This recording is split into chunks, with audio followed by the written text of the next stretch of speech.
Hello, and welcome to another episode of my 30 plus decks. Today I'm going to be going into one of my other upgraded pre-constructed decks. This is Commodore Guff. So Commodore Guff is 1 red, white, blue. Starts at 5. He is a planeswalker. Says at the beginning of your end step, put a loyalty counter on another target planeswalker you control. +1, create a 1/1 red wizard creature token with tap, add a red. Spend this mana only to cast planeswalker spells. And a -3, you draw cards, and Commodore Guff deals X damage, where X is the number of planeswalkers you control. So draw X cards, deal X damage, where X is your planeswalker count. This is a Super Friends deck. That's how it came. That's how I've kept it. I have upgraded it, like I mentioned. Some of the upgrades include things that you may have seen in my Ramos Dragon Engine deck, such as Teferi's Talent and Ichor Gauntlet. Both of those make very great potential for just this deck to explode. And the other one that I would mention that I don't think was in this deck as it was Oath of Teferi. So those three combined, one of them is planeswalkers I control have 0 to proliferate and -12, I take an extra turn. Another one is an enchantment for planeswalkers. Whenever I draw a card, I put a loyalty counter on them, and it gives them, I believe, also a -12 that I get an emblem to activate loyalty abilities anytime at instant speed on any player's turn. And Oath of Teferi has an entry effect, but other than that, it is a static ability. I may activate Planeswalker's abilities twice on each player's turns rather than just the once. So it makes it very easy to have me just get a handful of Planeswalkers out. I use their proliferate abilities twice on my turn, which on your turn, or even before the end of my turn, could make it to where I have an extra turn, and then on that extra turn I make enough of proliferations to get another extra turn, and then on that turn enough proliferations to get another extra. It really can just get out of control. It also is something crazy where that Teferi's Talent, if I put that on Commodore Guff and I have more than 3 planeswalkers, I can -3. As long as he's above 3 loyalty, I can -3, deal X damage to each opponent, draw X cards, and then if X is more than 3, like I'm saying, I'm drawing those many cards, so I'm putting that many counters on Commodore Guff. So it could be a -3 to draw 4 cards. I put 4 loyalty counters on him. So it can definitely get out of control. And doing that multiple times per turn is even better. Continuing. I have already drawn my hand, so let's get this game a-rolling. Just as a reference real quick, this is a Commander deck that came out with Commander Masters that had a colorless Eldrazi deck, a Rainbow Sliver deck, and a green, white, black Enchantress deck to go up against. So this is a rather strong deck before I started upgrading it, and it just in general, it was meant to go against, or at least practiced to go against, Eldrazi's and Slivers. So it is a rather strong deck, just saying. Let's go to this turn 1. Draw.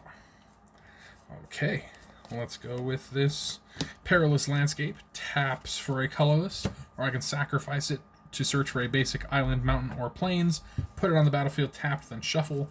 I am actually going to do that and sacrifice it to search for a mountain. Let's see, where's a mountain? There we go. That mountain enters tapped. I will then shuffle and move to my next turn.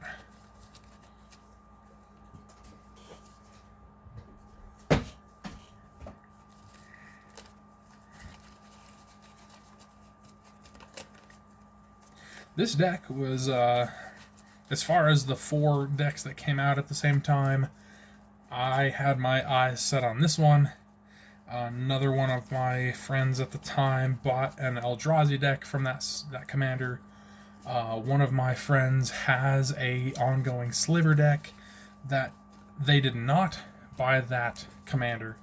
And another one of my friends, just as how they play, they would have very much enjoyed that Enchantress deck, but they did not get it either. That is fine. It was something where this is just the one that I wanted, and I ended up getting it. Let's untap that mountain and draw. Interesting. I really don't have a turn 2, but this could work in my favor. Let's go with a Myriad Landscape. Enters tapped. It taps for a colorless, or I can tap 2 and sacrifice it to search for 2 basic lands that share a land type. Anyways, let's go to turn 3. Untap, upkeep, draw. I think that I'm going to play my Plains as a land for turn. I will tap these 2 and crack that Myriad Landscape to search for 2 basic islands. So here's 1, here's 2.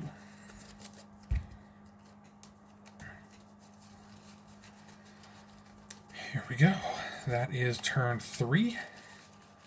I'll go for a turn 4. And it actually is pretty cool that I will be having 5 land on turn 4. Not that I can do much with it, but it definitely helps me. Let's go to that turn 4. Untap, upkeep, draw. I will go with this Prairie Stream. It enters tapped unless I control 2 or more basic lands, which I've got 4. Now, I wouldn't be able to do that. What about that? I could do that. Or I could do that. Okay, let's do a little bit more of a setup turn. I could play Commodore Guff right now and make a wizard. And that wizard would be the blocker that I would need, which is great. But instead, I'm going to do something like this. White and 2. And I will cast Gatewatch Beacon. This enters with 3 loyalty counters. I can tap it for a white. And whenever a Planeswalker enters the battlefield under my control, if Gatewatch Beacon has a loyalty counter on it, I may move a loyalty counter from it onto that Planeswalker. So I will have this just as another white source. I guess I'll have it a little bit off because it is an artifact. And then I will tap for blue and 2. Spark Shaper Visionary. This one, I don't know if it was a thing before this precon came out, but either way, it's a 0/5.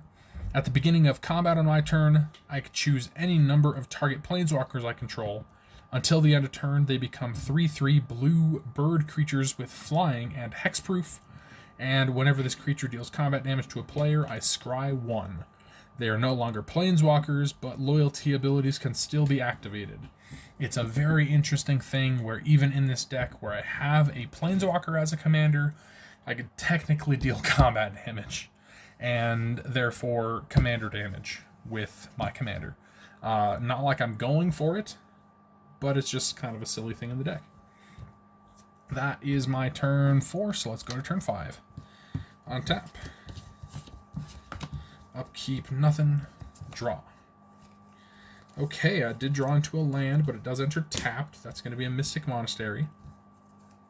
Let's go blue, red, white, and 1.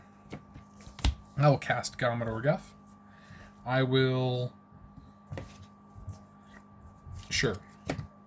I'll move a counter from Gatewatch Beacon over to my Commodore Guff. So he is going to enter with 6.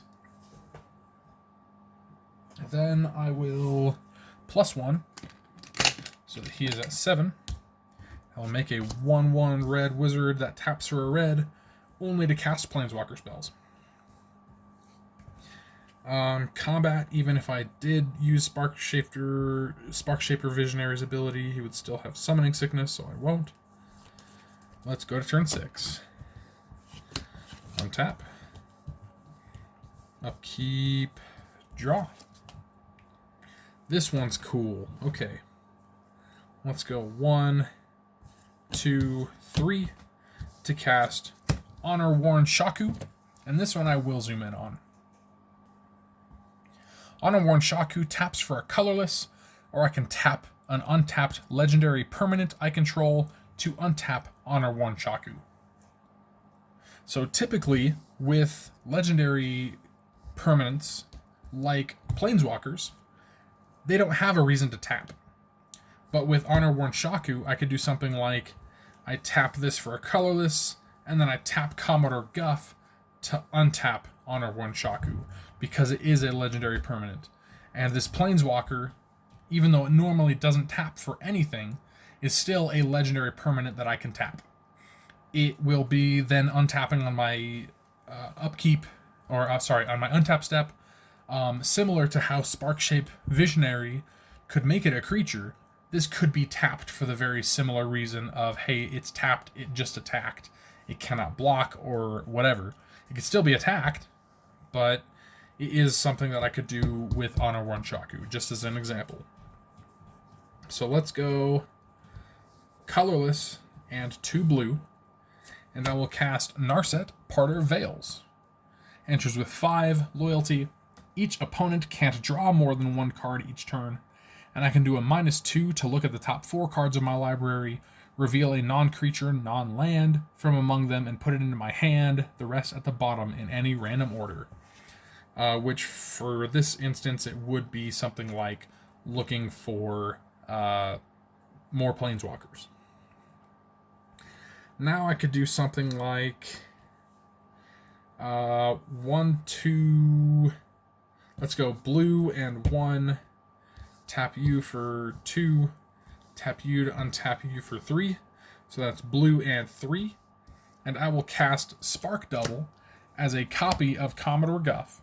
So it enters as a copy of this Planeswalker, except it is entering with an additional loyalty counter, so it enters with 6. And let's see. I will go ahead and -2 on this Narset. I will look at the top 1, 2, 3, 4 cards. And I don't have any non-creature, non-lands from among them, so they are all going to be put at the bottom in a random order. Which is kind of a shame. That's not the biggest deal, but it is kind of a shame. Then I could do something like -3. So it's 1, 2, 3. To draw 3 cards and deal 3 damage to each of my opponents. And then I will plus on this Spark Double. Right, will I plus on the Spark Double? No. I will -3 on this Spark Double. Hold on, will I do that? 1, 2, 3, 4, 5, 6 cards.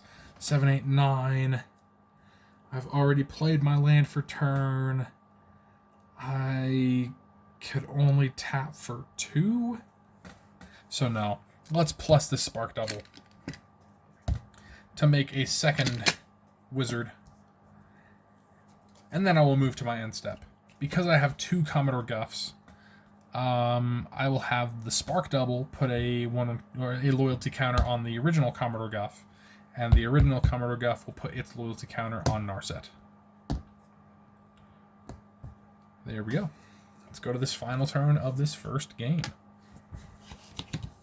Untap. Upkeep, nothing. Let's draw. Okay, alright. Depending on what I would like to do. Let's go with this island as my land for turn. Let's go blue, red, white, and 1, 2, 3. And I will cast Narset, Enlightened Master. Now, me tapping these 2 guys was effectively tapping to untap and retap. Tapping to untap and retap. Narset is a 3/2 first strike hexproof. Whenever she attacks, I exile the top 4 cards of my library, And until the end of turn, I may cast non-creature spells from among them without paying their mana costs, which in this deck is Planeswalkers, for the most part. Then I could do something like...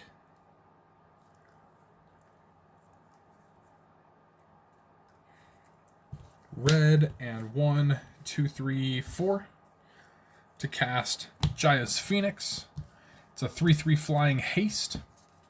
Whenever it deals combat damage to a player or planeswalker, I copy the next loyalty ability I activate this turn, and then I choose new targets for the copy. There we go. Whenever I cast a planeswalker spell, I may return Jaya's Phoenix from my graveyard to the battlefield. And I will swing with Jaya's Phoenix. I'm just going to assume that there's someone that doesn't have flying, but at turn 7, that's not necessarily a safe assumption. But anyways, I'm just going to say that I do. And I will swing at someone and deal them 3 damage and choose this Spark Double. Or I don't even have to target it. I copy the next loyalty ability I activate. So I'm -3. Why is he like that?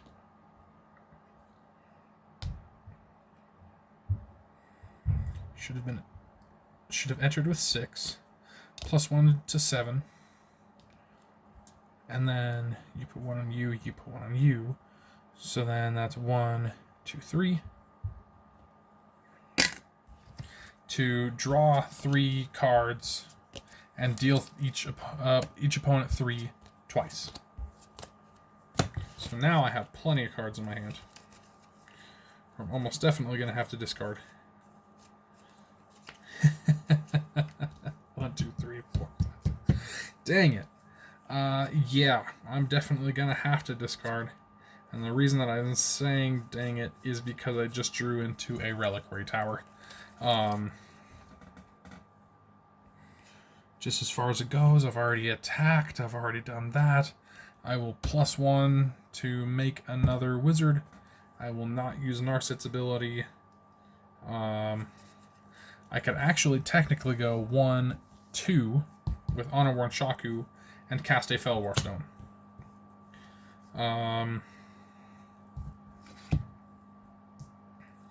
Then that's going to be, I keep 1, 2, 3, 4, 5, 6 cards,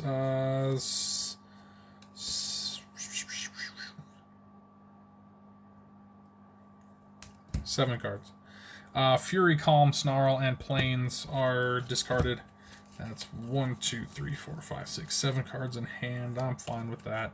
That's pretty much that test game. And just looking at it, I wouldn't have been able to do anything else. Unless I hadn't cast the Fellwar Stone. That would have been 1, 2, 3, 4, 5. No, that still wouldn't have been able to cast this Chandra and Awakened Inferno. Anyways, I still would call that a successful turn, or a successful test game. Let's wrap this one up and go to this 3rd test game. Yeah. Land all in my graveyard, heck yeah.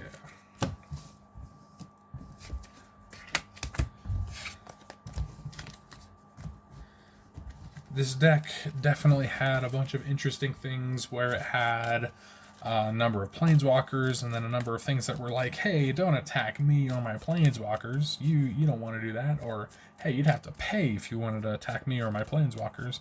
A number of things were just thrown into this deck that were disincentives to attack or disincentives to whatever. Not necessarily like a group huggy kind of way, like, hey, I'll help you if you help me. But it was more of just a, hey, you don't want to do that. You really don't want to do that. And it, it really is kind of fun in that sense. It has a number of board wipes because of that. I had, what was that? I can't even remember what it was called, and it was just in my hand. I don't think that it was Urza's Ruinous Blast. It was definitely something that was like exile all non-land permanents that are not legendary. and it's a legendary sorcery, so I have to have something legendary to even cast it. Pretty sure that's what it is. And that's just interesting as it is. Most, can't even say most, all Planeswalkers are legendary. I'm pretty sure that they were all errated to be legendary. Even if they don't say that they're legendary, they are. And so all of my Planeswalkers would be untouched. And in that scenario, it would only be tokens and that guy that made my Planeswalkers into birds that I would lose. 5, 6, 7. Actually, maybe some of my mana rocks, but that's okay. That's things I'm willing to lose, I guess. Let's see. I have a decent hand. It's an Ichormoon Gauntlet. There's Teferi's Talent. There's Oath of Teferi. Those are all 3 cards that I was mentioning in the beginning. Exotic Orchard. Taps for 1 of any land my opponents could control, or could produce. There we go. Since I don't know in a test game, I always tap it for colorless. So that's that. It's not red. It just isn't, and won't be. Even late game, I just don't know what my opponents are going to have. They could be running mono-colored or colorless decks. I don't know. So I'm just going to play as if it's a bad land. And then when I actually play a game, it's a much better land. That's typically how I play. That's handicaps or something. Let's go with turn 1. Draw. Let's go with this island. And turn 2. Draw. Let's go with this plains. Turn 3. Draw. Interesting. Interesting. Let's go another island. Tapping 3 for an Ichormoon Gauntlet. Planeswalkers I control have a 0 ability, Proliferate, and a -12 ability, Take an extra turn after this one. Whenever I cast a non-creature spell, I choose a counter on target permanent, put an additional counter of that kind on that permanent. Turn 4. Untap. Upkeep, draw. Okay, Exotic Orchard. Let's go blue and white for a Unsettled Mariner. 2/2 Shapeshifter Changeling. Whenever me or a permanent I control becomes a target of a spell or ability an opponent controls, capture that spell or ability unless its controller pays 1. So it's effectively ward 1. Let's go to that turn 5. Land. Okay. Now this is one of those times where it's, in all honesty, I probably would have an opponent that has a mountain, has a red source, has something like that, but I cannot guarantee it. Otherwise, I would use this as Exotic Orchard to get out my commander. So for now, let's go blue, blue, and 3 for Vronos. Masked Inquisitor. It does technically trigger Ichormoon Gauntlets, but whatever.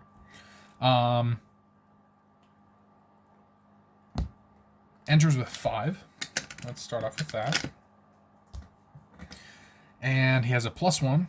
Up to 2 other planeswalkers I control, target planeswalkers I control, phase out at the beginning of the next end step. -2 for each opponent. Return up to 1 non-land permanent that player controls to their owner's hands. And my favorite, a -7. Target artifact I control becomes a 9/9 construct artifact creature token and gains vigilance, indestructible, and this creature can't be blocked. So effectively a -7 to just make a 9/9 beat stick for the rest of the game because it's indestructible and pretty difficult to get rid of. I will then use, I guess it's not ideal, but I don't have any other planeswalkers. I'll use its 0 to proliferate. And I'll go to turn 6. Untap, upkeep, draw. There we go. There's a mountain. So I can do something like, let's see. I could do a number of things, actually. This is kind of crazy. But for now, let's go white, blue, and 1, 2, 3. Casting Oath of Teferi. When it enters the battlefield, I exile another target permanent I control, return that to the battlefield at the beginning of the next end step. I will choose this Plains. And then it also says, I may activate loyalty abilities of planeswalkers I control twice each turn rather than only once. So I can do something like this. 0 to go to 7, and another 0 to go to 8. And I am playing uncontested. I know how unsafe this is. This is just how I'm playing for now. Let's go to this final turn. Hold on. He was at 6. On cast of Oath to Fairy, Ickermoon Gauntlet says, hey, I choose this guy, he gets another counter. Which means I can go +1, and then 0 to proliferate. That brings me up to 8. And then -7 to bring me down to 1, which is even more unsafe. But now, Ickermoon Gauntlets is a 9/9 Vigilance Indestructible that cannot be blocked, and I can swing at someone with this Ickermoon Gauntlets. That's actually what I was meaning to do. Let's go to this final turn. Untap. And on my end step, I do get this Plains back untapped. But anyways, untap, upkeep, draw. I don't have anything like that, so 1, 2, 3, 4, 5, 6. Let's go. White, blue, red, and 1. Casting Commodore Guff. On cast, that will be a second counter on Vronos. And then let's go. I could do something like this. 0 to proliferate. And again, 0 to proliferate. I could do that 2 more times if I wanted.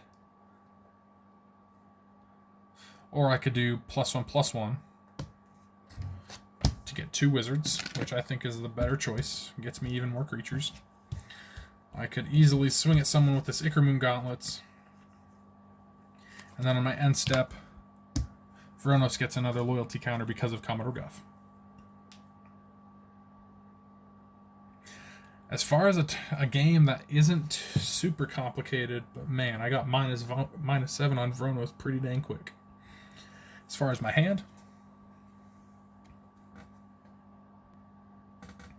Dovin Grand Arbiter starts at 3, has a +1.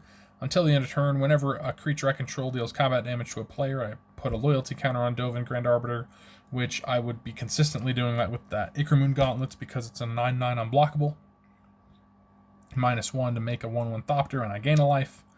-7, I look at the top 10 cards of my library, put 3 of them in my hand, the rest on the bottom in a random order. That's just great. Semester's End. Exile any number of target creatures and or planeswalkers I control, and at the beginning of the next end step, return each of them to the battlefield under its owner's control. Each of them enters with an additional 1/1 counter on it if it's a creature, and an additional loyalty counter on it if it's a planeswalker. This one at instant speed could prevent, or effectively prevent, or not necessarily prevent, protect. That's the word I'm looking for. Protect me from a board wipe. Semester's End is just a great one. Teferi's Talent, you saw in the beginning of the game in my starting hand. I'd never got to play it, but I thought about it. Enchant Planeswalker. Enchanted Planeswalker has a -12 ability. I get an emblem with, I may activate loyalty abilities of planeswalkers I control on any player's turn. At any time I could cast an instant, and whenever I draw a card, I put a loyalty counter on Enchanted Planeswalker.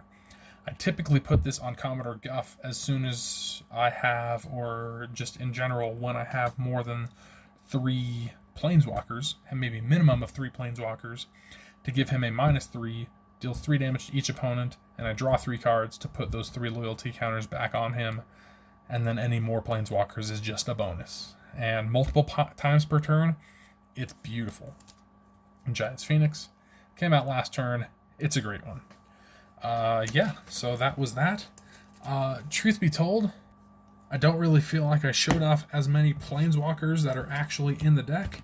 I had a Chandra that I drew into last game that gives an emblem to each opponent that deals them 1 damage on each of their upkeeps. and that's just her plus ability. So every time that she pluses, they get an extra emblem that's dealing them extra damage on their upkeeps. So it's a very cool card to just get going, and I almost got it out. I'm only testing to 7 turns, and truth be told, this is only the first time that I've showed off Guff, so there will be more in the future. I plan on it. I hope you guys enjoyed. Hope you guys are around for the next one. And man, only half an hour? Should I go on a bonus game? Screw it. We're going to bonus game.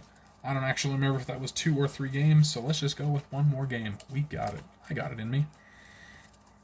Especially since that one seemed to have so many cards that were just repeat cards. I think that it's only fitting to have 1 extra game. Make this. I've been honestly trying to make my videos about 45 minutes to an hour. I don't know if that's actually something that people are looking for, but maybe I should be planning on like 30 minutes for like a 30-minute break. Who knows?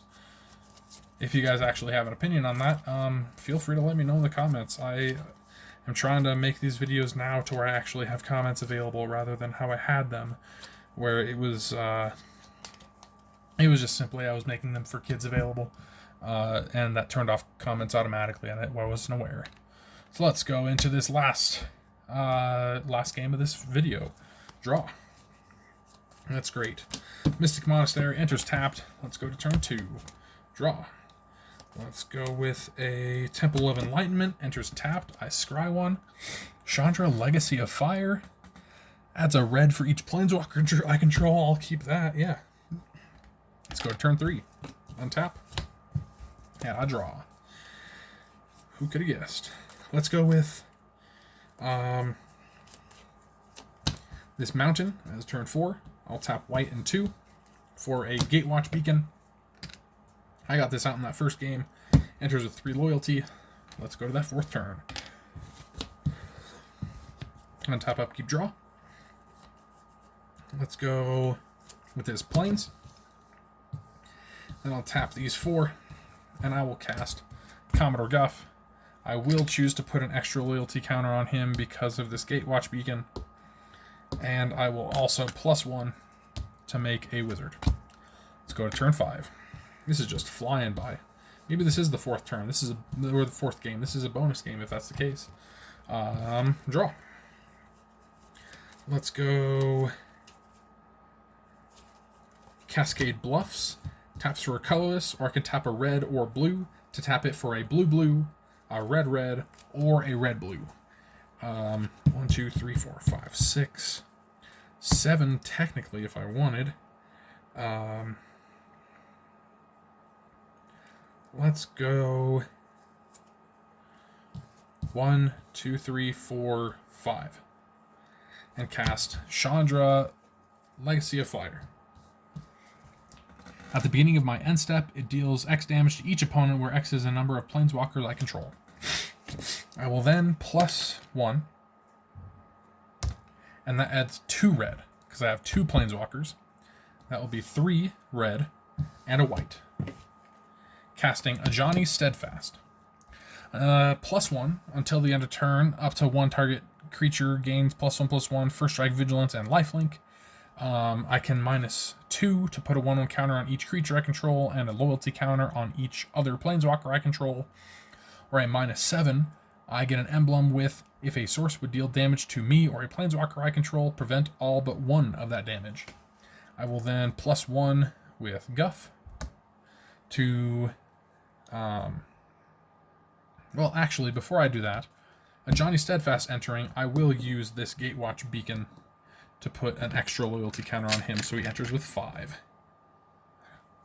Then I will +1 with Commodore Guff to make a second untapped wizard.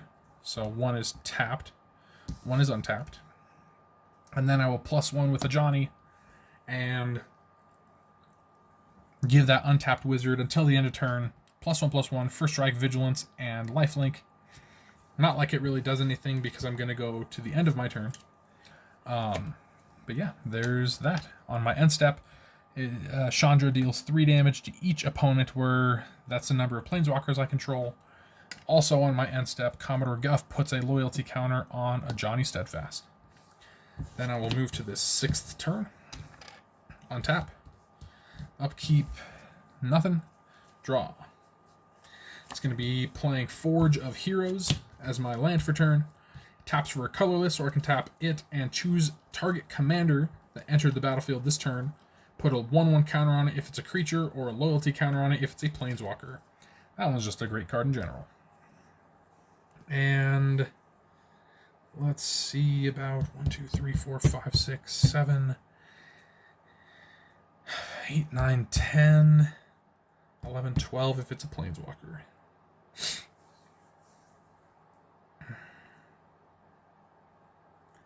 Let's see.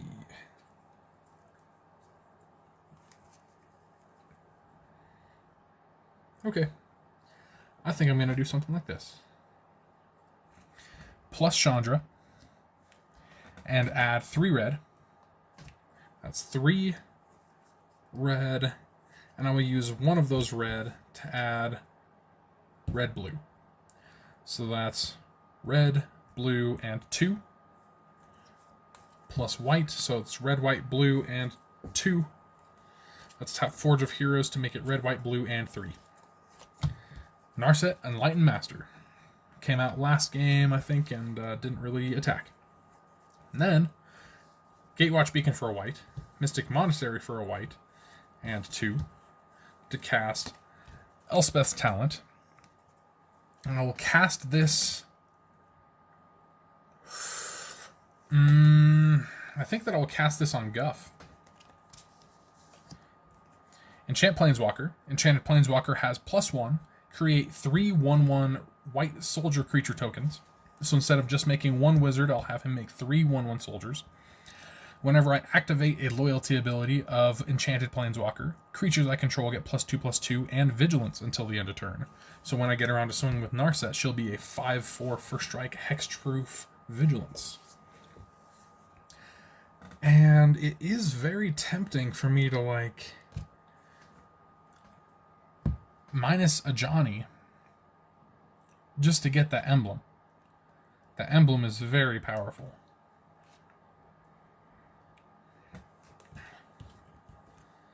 I think it's worth it. So let's just final minus a Johnny.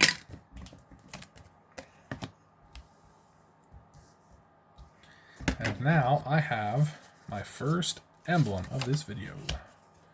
If a source would deal damage to me or a planeswalker I control, prevent all but 1 of that damage. Then I will +1 with a Johnny. I will get 3 1/1 soldiers.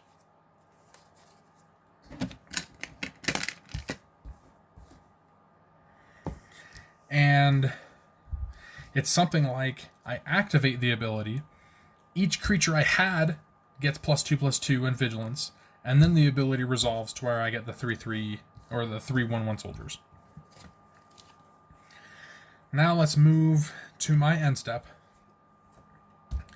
Chandra deals 2 damage to each opponent, and then Chandra also gets a loyalty counter from Commodore Guff, and this will be the final turn. Untap. Upkeep, nothing, and I draw. Okay. Let's go like this.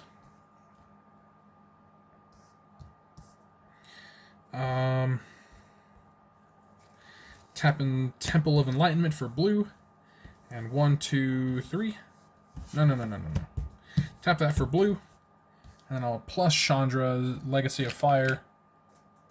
That adds 2 more, so that's blue, and 1, 2, 3. I will cast Spark Double as a copy of Commodore Guff. So he will enter with 6 loyalty. And I think that with him, I will plus... No. Let's -3. To deal 3 damage to each opponent, and I draw 3 cards. And again, Except that when I activate this, each creature I control gets +2/+2 in vigilance until the end of turn. Then that's 3 damage to each opponent, and I draw 3 cards. And let's see what I can do.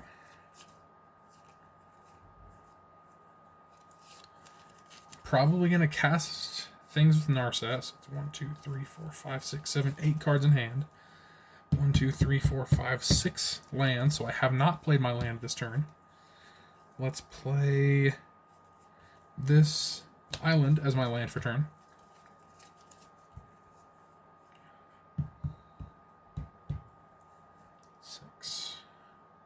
Okay. Then I could do something like... Yeah.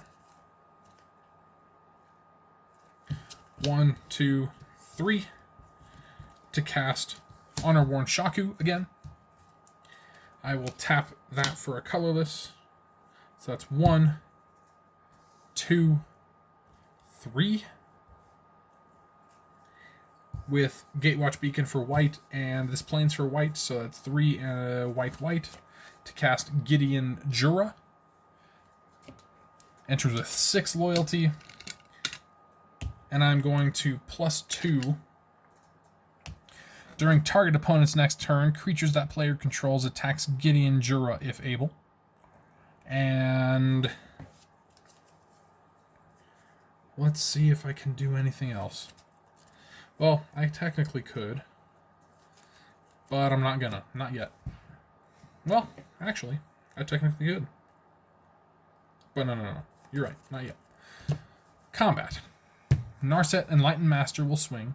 Because Commodore Guff enchanted with this, what is it? Elspeth's Talent. That's the one.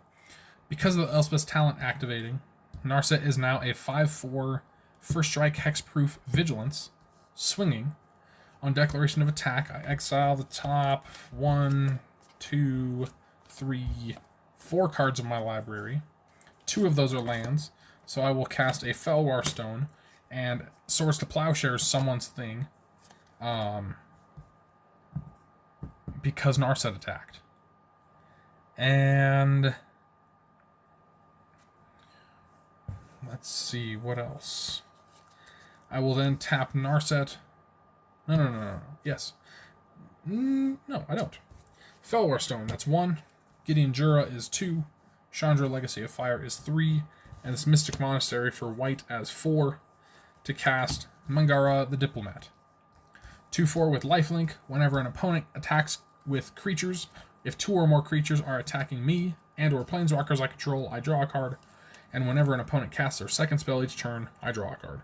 So right now I have 4 cards in my hand. This is helping me draw more cards. I have a whole bunch of things helping me cast extra cards.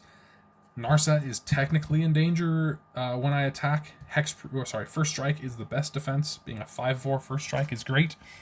But Ajani's Steadfast's emblem only protects my planeswalkers and me as far as damage dealt to them. So Narset could still die, potentially. I'd try and swing at whoever is most able to have me attack them freely. Something like that. In my hand, Sparkshaper Visionary, so making my planeswalkers into birds. Nevinyrral's Disc, which is a huge board wipe that does not target planeswalkers, so I am supposed to have the edge. Semester's End, which I had in one of those other hands, and a plains. So all in all, I really like how this showcase was going. I had a lot of cards. I had a lot of advantage as far as, I was going to be drawing cards the next turn. I had protections from the emblem. I really had a lot of positive things going for me, and it was just going to keep on getting worse, even through a board wipe. Like, that emblem, even through a board wipe, is like, okay, any creatures that you get, you have to get a bunch of them rather than one big creature. You have to have a bunch of small creatures or something along those lines. I think that technically it is also damage based. So if you have something that's loss of life based, whenever you gain life, target opponent loses that much. That one would not be preventing anything in that instance. So I know my deck's weaknesses, as always, but just as far as it goes, this is a fun deck. This has a lot of strengths. This has a lot of board wipes to protect it from its weaknesses. It just has a lot of things going for it, and I really enjoy playing it. I honestly really enjoyed upgrading it. I know that just in general, maybe not everybody likes going against Super Friends decks, but it's one that I've gotten comfortable with. So that's just me. Anyways, hope you guys enjoyed. Hope you guys stayed till the end. We're just over 45 minutes. That's awesome. I will hope to see you guys in this next video. Let's see, what am I planning on doing with this next video? Light pause. That's what I'm planning on doing for that next video. Hope to see you then. Later.